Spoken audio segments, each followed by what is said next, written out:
First off, talk to me about how many episodes of Dancing with the Stars you've watched so far. All of them. Yeah? Yeah, no, I'm rooting for a homegirl. Yeah, Paige is awesome. She's killing it. She's really, really talented. Obviously, she's a badass fighter, but she's a hot girl that can dance really well. Like, she can pretty much do everything, you know? And it's really, really cool to see her. She's like blowing up right now. It's really cool to see her with all these opportunities and really making the most of it, and makes me happy, you know, to see my teammates do so well. It just gets me stoked. You guys have like Team Alpha Male viewing parties and stuff like that, or does everybody do their own thing? Yeah, we support it totally. We have little viewing parties over at Faber's place. Faber's got a really, really cool new house. It's kind of like the headquarters. So, you know, we'll go over, sit and watch her kill it, and tweet out to send in people's votes and stuff, and she's been doing great. She's been doing really, really well. And she's coming out here this weekend to support you as well. Right, that's right. Yeah, she'll be out here this weekend, so it's cool. A bunch of the guys. I think Faber and Cody will also be out here, and then I have a bunch of childhood friends coming out. It's the first time my mom's going to get to watch me fight in the UFC. It's really awesome to be able to fight near the West Coast. So, does that kind of put some pressure on you then? You're talking about, you know, your mom watching you for the first time in person. That's kind of crazy. First time in the UFC. In the UFC, sure. There's always pressure when you fight, and I fought in front of my mom a bunch of times on the local circuit. I had a lot of local fights, so I've been there with her screaming and going crazy. And she's wild. You can hear her over everybody else. She's crazy. So, you know, there's always pressure, and I feed off the pressure. I love that feeling of that pressure. That there's just this feeling that you get, you know, and I feed off it, and I love it. Does that come into play this weekend as well? Given that, I mean, you're trying to put together your first UFC winning streak as well. Yeah, I have a lot to prove. I'm very angry. I'm very frustrated. I have a lot to prove. I need to show people that I'm one of the best guys in the world, because I believe that I'm one of the best guys in the world. I know. I've trained with the best guys in the world. I fought against Max Holloway, who's number 3 in the world. I know where I stand, and I need to prove that. I'm not a prelim fighter.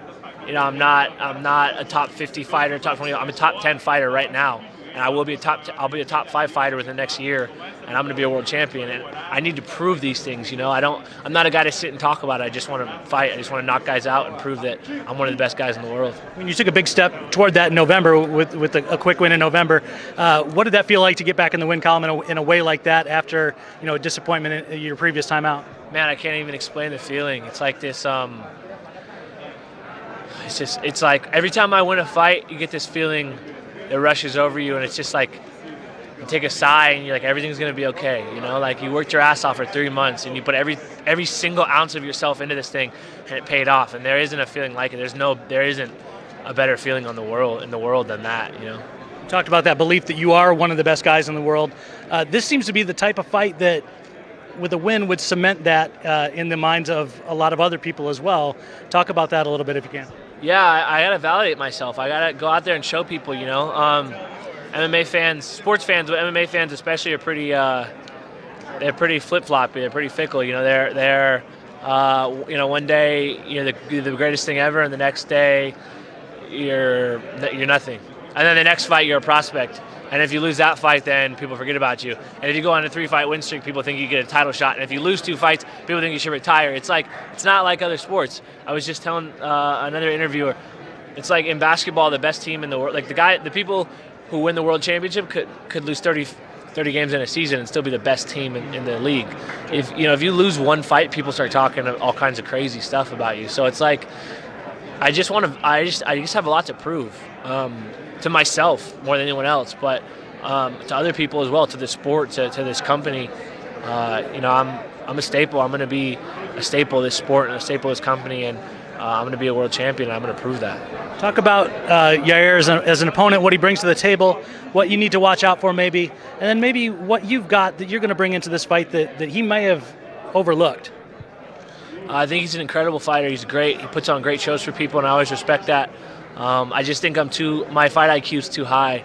I'm too aggressive, and I'm smarter. I'm more aggressive. I think I'll be more physical, and I think I'll be the better athlete. And I just think it's a dangerous mix. He's got a great style. He's very exciting, and I'm very thankful for the matchup, but I just think I'm going to be too much. Any chance at all with the win that you do like a salsa or a paso doble or something with Paige in the crowd? Nah, I think I'm going to do my own little victory dance. It won't be a salsa. It'll probably be something. It'll probably be a cooking dance, Little B's cooking dance, because I got to keep it based for all the people in Northern California.